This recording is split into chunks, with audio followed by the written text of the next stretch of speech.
This is a field in eastern Ukraine, and this patch here is where one of the 298 people from MH17 fell, and this is where their body was found, the white marker indicating that. It's 4 years since the MH17 passenger airliner operated by Malaysian Airlines was shot down over eastern Ukraine, over the Donetsk region, as a civil war or a conflict in that region was developing between pro-Russian separatists and Ukrainian forces.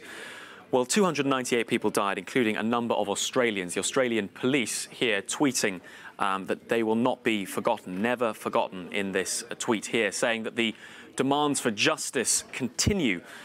So 4 years on, an investigation has pointed out that the missile that took down the aircraft was fired from territory controlled by pro-Russian separatists, and the missile itself was from a Russian-made Buk missile launcher. So many people saying Russia has questions to answer.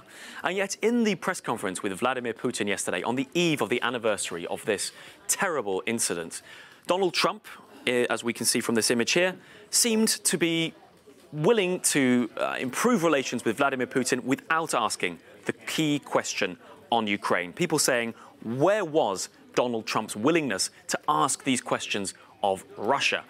And in fact, Donald Trump, going into the meeting, had said that, well, the relations between Russia and America are so poor, partly because of American mistakes. And the Russians tweeted their agreement about that.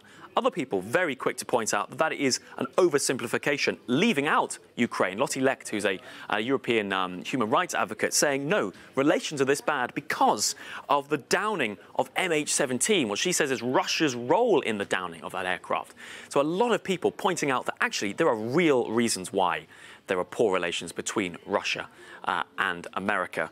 Other people, needless to say, the majority of those who died on the aircraft were from the Netherlands. And Robbie, who's from there, tweeted, I think what a lot of people were, a sentiment a lot of people were sharing, that people are disgusted with the fact it wasn't raised in the conference. Here he says, I don't know how a leader of a Western country just sits, laughs and shakes hands with someone like Putin.